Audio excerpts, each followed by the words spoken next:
दोस्तों आपने train, bus station और सड़क पर बहुत सारे मोचियों को तो देखा होगा जो लोगों के जूते चमकाने का काम करते हैं। लेकिन आज मैं न्यूयॉर्क सिटी की एक ऐसे मोची के बारे में बात करूंगा जिसके पास एक जादुई टांके लगाने वाली मशीन थी। वह उस मशीन से जो भी जूते में टांके लगाकर खुद पहनता वह जूते के मालिक के रूप में बदल जाता। तो इस कहानी के शुरुआत में हम एक कंपगार नाम की एक मोची को देखते हैं जिसके न्यूयॉर्क के सड़कों पर जूते चमकाने का एक दुकान है। दरअसल वह एक खानदानी मोची है, इसलिए जूतों की पॉलिश करने में उसे महारत हासिल है। उसने अभी तक शादी नहीं किया। वह अपने फालतू टाइम में आती जाती लड़कियों को उतारता रहता है। इसी बीच एक दिन बाजू वाले दुकान का मालिक जो कंपगार को किसी छोकरी को ढूंढकर किसी से शादी कर लेने को कहता है, क्योंकि कंपगार की उम्र दिन प्रतिदिन बढ़ता जा रहा था। कंपगार शादी तो करना चाहता था, लेकिन कौन बाप अपनी बेटी की शादी एक मोची से कराएगा। वो नाई को कहता है कि वह अकेला ही अच्छा है। अब शाम को घर जाने पर उसकी माँ वही बात दोहराती है, बेटा तुम्हें जूलिया से शादी कर लेनी चाहिए। जिस पर कंपगार कहता है, लेकिन माँ जूलिया की शादी 10 साल पहले ही हो चुकी थी और अब उसके 3 बच्चे भी हैं। अब अगले दिन कंपगार दुकान में अपने जूते चमका रहा होता है। तभी उसके पास शहर का सबसे खतरनाक गुंडा अपने जूते ठीक करवाने के लिए आता है। इसलिए बीच जूते पर हाथ चलते चलते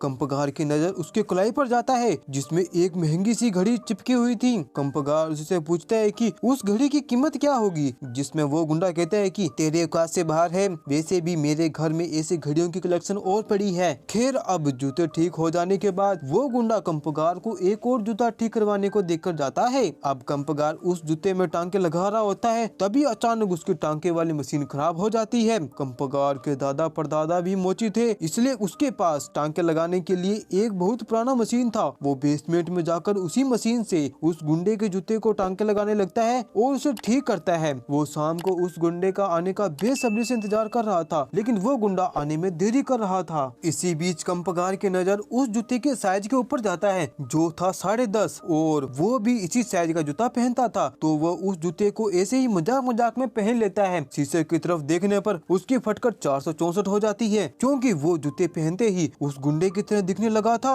वो तुरंत फटाफट उस जूते को उतारता है, जिससे वो फिर से अपनी असली हुलिया में आ जाता है। उसे कुछ भी समझ में नहीं आ रहा था, इसलिए वो अपनी दुकान का शटर बंद करके फिर से जूते को पहनता है। इस बार भी वो पिछली बार की तरह उस गुंडे के रूप में आ जाता है। वो और भी कई सारे जूतों को ट्राई करता है, लेकिन इसमें उसके अंदर कोई भी साइड इफेक्ट नहीं होता, जिससे वो समझ जाता है जरूर उस जूते में या उस टांके लगाने वाली मशीन में कोई लफड़ा है। अब कंपगार और भी कई सारे जूतों को उस टांके लगाने वाली मशीन में टांके लगाता है और उन्हें पहनकर देखने पर वो हर बार जूते के मालिक के रूप में बदल जाता है। उसे इस काम में काफी मजा आ रहा था। इसी दौरान वह एक औरत की जूती में टांके लगाकर उसे पहनता है और वह उस औरत में बदल जाता है। उसे अपनी आंखों पर भरोसा नहीं हो रहा था, क्योंकि उसकी चूचियां बड़ी हो चुकी थी। उसके अंदर का सामान भी गायब था। आगे वो और एक जूते में टांके लगाकर उसे पहनता है तो वह एक खतरनाक बुड्ढे के रूप में बदल जाता है, जिसको देखकर कंपगार की फटकर हाथ में आ जाती है। वो फिर से अपना भेष बदल कर अपने पास वाले नाई की दुकान में जाकर देखता है तो वह दुकान का मालिक उसे पहचान नहीं पाता। इसके बाद से वह इस सुनहरे मौके का फायदा उठाने के लिए अपने बैग में 3-4 जूते जोड़ी लेकर बड़े बड़े महंगे महंगे रेस्टोरेंट में चला जाता है और खाना खाने के बाद बिल देने की जगह पर अपने जूते बदल कर वहाँ से 9-11 हो जाता है। इसी बीच रास्ते में वो एक अमीर आदमी को देखता है जिसके पास एक चमचमाती गाड़ी थी। वे अपना भेष बदल कर उस गुंडे के भेष में आकर उस आदमी का पीछा करता है और उस आदमी को धमका कर उसका पैरागॉन का जूता छीन लेता है। आगे वो उसी जूते को पहनकर उसी अमीर आदमी की गाड़ी चुराता है और उसे लेकर पूरे शहर में घूमने लगता है। अब मजे हो जाने के बाद वो अपने घर पर पहुंचता है, जहाँ पर उसकी माँ की तबीयत काफी खराब थी। यहाँ पर वे अपनी माँ से पूछता है, माँ अगर आपको कभी मौका मिले तो फिर से अपनी नई जिंदगी जीने का तो आप क्या बनना चाहोगी। जिसमें उसकी माँ कहती है कि उसकी बस एक ही तमन्ना है और वो है उसके पिता के साथ डिनर करना, जो पॉसिबल ही नहीं था क्योंकि उसके पिता मर चुके थे। खैर अगले दिन उसके दुकान पर एक बहुत ही तड़कती भड़कती माँ लाकर उसे अपने पति के जूते में टांके लगाने के लिए देकर चली जाती है। अब शाम को कंपगार उस जूते में टांके लगाकर उसी को पहन कर ही निकल जाता है। उस लड़की का पति दिखने में बहुत ही हैंडसम था, इसलिए क्लब में एक लड़की आकर कंपगार के साथ चिपकने लगती है। वह लड़की तो उसे देने के लिए भी तैयार थी, लेकिन हमारा कंपगार उसे होटल की जगह अपने माँ के पास ले जा रहा था, जिस वजह से वो लड़की कंपगार के पिछुंडे पर लात मार उसे गाड़ी से उतार देती है। आगे कंपगार उसी भेष में तड़कती भड़कती लड़की के पास पहुँचता है, जहाँ पर वो तड़कती भड़कती लड़की वॉशरूम में नंगी होकर शॉवर ले रही थी। कंपगार भी मुँह उठाकर उसके पास चला जाता है और उसकी चुम्मी भी लेता है। इसी बीच वो अपना पजामा उतार रहा होता है, तभी उसे याद बताता है कि अगर गलती से उसका जूता उतर गया तो उस लड़की को उसकी सारी सच्चाई पता चल जाएगी, इसलिए कंपकार वहाँ से 9-2-11 हो जाता है। इसके बाद कंपकार अपने दुकान में पहुँचता है, जहाँ पर वो अपने मरे हुए पिता के पुराने जूते में टांके लगाकर हूबहू अपने पिता के जैसे बन जाता है। अब ऐसे ही हालत में अपने घर पहुँचता है, जहाँ पर उसकी माँ अपने पति को वापस से जिंदा देखकर उसे अपनी आंखों पर भरोसा नहीं हो रहा था, फिर भी अपने पति को देखकर बहुत ही खुश होती है। फिर वो कैंडल लाइट डिनर और काफी प्यार वाली बातें करने लगते हैं। अगली सुबह कंपकार जब अपनी माँ को उठाने के लिए उनके कमरे में पहुंचता है, तब तक उसकी माँ निकल चुकी थी, यानी उनका देहांत हो चुका था। कंपकार का इस कठोर दुनिया में उसकी माँ के अलावा और कोई नहीं था, इसलिए वो बहुत ही दुखी होता है और अपनी माँ की फिनल भी करता है। कुछ दिन बाद जब कंपकार फिर से अपना दुकान खोल रहा था, तभी उसके पास वो गुंडा आकर उसको धमकाकर कहता है कि वो उसकी दुकान को पिछले कुछ दिनों से चक्कर काट रहा है, लेकिन अभी तक उसे अपना जूता वापस नहीं मिला और किस लिए इतने दिनों तक उसकी दुकान बंद थी। कंपकार उससे कहता है कि उसकी माँ का निधन हो गया था, इसलिए उसकी दुकान बंद थी। साथ ही साथ वो उसको रसीद देने के लिए भी कहता है, जिसमें वो गुंडा कहता है कि उसके पास कोई रसीद फसीद नहीं है और कल तक अगर कंपकार ने उसे उसके जूते ढूंढकर वापस नहीं दिया तो वो कंपकार को उसकी माँ के पास भेज देगा। जो कहकर वो गुंडा वहाँ से जाने लगता है।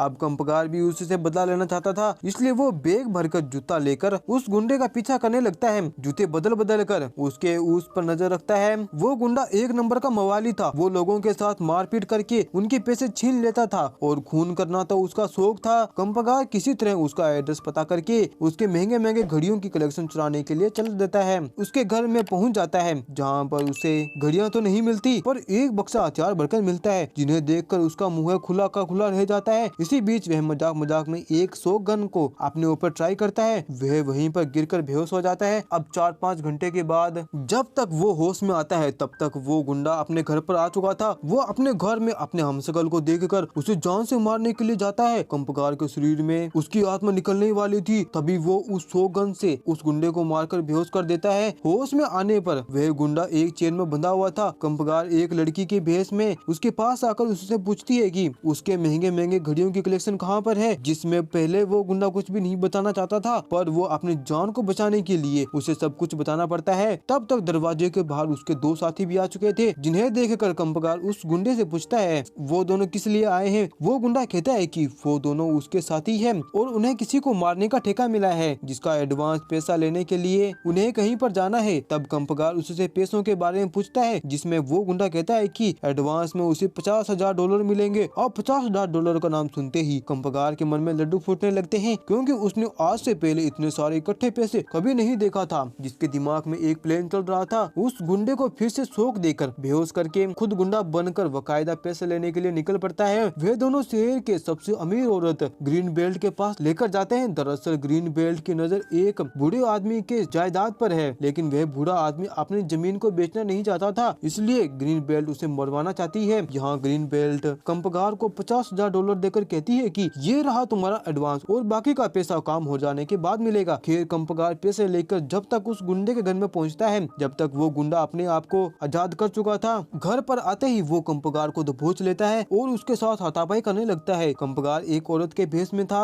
और जान बचाने के लिए वो पैरों को जमीन पर पटक रहा था, जिसका उसका एक हाई हील उसके पैरों से उतर जाता है और वो तुरंत ही उस गुंडे के सामने अपनी असली रूप में आ जाता है। ये देखकर उस गुंडे की फटकर 464 हो जाती है। तभी कंपकार उस गुंडे की गर्दन पर जबरदस्त लतगंडे चलाता है, जिस कारण उस गुंडे की वहीं पर ही मृत्यु हो जाती है। कंपकार ने आज तक मच्छर मारने के अलावा किसी को भी नहीं मारा था, इसलिए वो काफी घबरा जाता है और जूते पैसे वहीं पर ही छोड़कर सीधा पुलिस स्टेशन पर पहुंचकर अपने गुनाह को कबूल करता है। पुलिस ने भी आज से पहले इतना साधु आदमी कभी नहीं देखा था, जिस वजह से पुलिस उसे लेकर उस गुंडे के घर पर पहुंचती है। तब तक उस घर में वहाँ से डेड बॉडी, जूते, पैसे, यहाँ तक कि खून का एक कतरा भी नहीं था, इसलिए पुलिस उसे बावड़ा समझकर वहाँ से निकल जाती है। कंपकार जब अपने दुकान पहुँचता है, जहाँ ऑलरेडी वह जूता और पैसों से भरा बैग पड़ा हुआ मिलता है, जो देखकर कंपकार बहुत ही हैरान पड़ जाता है। ये सब कुछ उसके पास आया तो आया कैसे? वो भला आदमी था, वो पैसों को लेकर चल पड़ता है उस लेडी को देने के लिए। इसी बीच उसका दोस्त नाई आकर समझाता है कि उसे वो पैसे वापस नहीं करना चाहिए और उन पैसों को वो अपने ऊपर खर्च कर सकता है। कंपकार बहुत ही परेशान था, तो वे उसे धक्का देकर पैसे लौटाने के लिए चल पड़ता है। आगे वो अपना भेष बदल कर उस औरत के पास में पहुंचता है और उसे उसके पैसे वापस देकर कहता है कि वो गुंडा उसके लिए काम नहीं कर सकता। वो औरत भी एक नंबर की चिड़चिड़ी थी, तो उस कंपकार को किडनैप करके एक जगह पर जाने लगती है। गाड़ी में कंपकार अपने जूते बदल कर एक बूढ़े आदमी के जूता पहन लेता है। ये देखो गाड़ी में सब डर जाते हैं और कार का एक्सीडेंट हो जाता है जिसमें कंपकार को कुछ भी नहीं होता। अगले दिन जब कंपकार अपनी दुकान में कोका कोला पी रहा होता है तभी उसकी नजर एक पोस्टर पर जाता है जो उसे एक लड़की ने दिया था। दरअसल वो लड़की एक बूढ़े आदमी को बचाना चाहती है क्योंकि कुछ लोग उस बूढ़े आदमी की जायदाद को हड़पना चाहते थे। पोस्टर को देखते ही कंपकार को याद आ जाता है कि यही वही बूढ़ा आदमी है जिसको ग्रीन बेल्ट मारना चाहती है। इसलिए उसी दिन वह उस लड़की के पास जाकर उसे ग्रीन बेल्ट की सारी सच्चाई बताता है कि कैसे वो उस बूढ़े आदमी को मारकर उसकी संपत्ति को हड़पना चाहती है। इसके बाद वह दोनों उस बूढ़े आदमी के पास जाकर उन्हें बताते हैं उनकी जान को खतरा है। ये बात जानने के बाद भी वह बूढ़ा आदमी अपनी संपत्ति को बेचने या छोड़ने के लिए तैयार नहीं था। तभी कंपकार के दिमाग में एक आइडिया आता है और अगले ही दिन उस बूढ़े आदमी की जूते पहनकर हमशक्ल बन जाता है। इसके बाद वो ग्रीन बेल्ट को अपने पास बुलाकर उसके साथ एक सौदा करता है और $1000 के बदले में अपनी पूरी जायदाद को बेच देता है। ग्रीन बेल्ट उसे यहाँ पर पैसे दे देती है पर अगले दिन ग्रीन बेल्ट उसके घर आने पर कंपकार अपनी जायदाद देने से इनकार कर देता है। यहाँ ग्रीन बेल्ट कंपकार पर भड़क जाती है और उसे जान से मारने की धमकी देने लगती है। तभी हम देख पाते हैं कि पीछे से कुछ न्यूज रिपोर्टर सब कुछ लाइव टेलीकास्ट कर रहे थे, इसलिए ग्रीन बेल्ट की सच्चाई सबके सामने आ जाती है। अगले दिन कंपकार जब एक बार में बैठा हुआ था तब उसके पास वो नाई आकर उससे ठंडे के तेल से बना हुआ एक चूरन खाने को देता है। साथ ही साथ वो नाई ये भी कहता है कि तुम एक शरीर से दूसरे शरीर में ट्रांसफर हो रहे हो, इससे तुम्हारे शरीर में काफी बुरा प्रभाव पड़ सकता है। ये सुनते ही वो हैरान हो जाता है क्योंकि ये बात उसने किसी को भी नहीं बताया था। तभी वो नाई कहता है कि बेटा तुम्हें लगता हूँ मैं एक नाई हूँ और मैं लोगों के बाल बनाता हूँ, लेकिन तुम गलत हो, मैं लोगों को चूतिया भी बनाता हूँ। ये कहकर वो अपने असली रूप में आ जाता है। कंपकार देखता है कि वो कोई और नहीं बल्कि उसके पिताजी है जो भेष बदल के इतने सालों से छिपे हुए थे।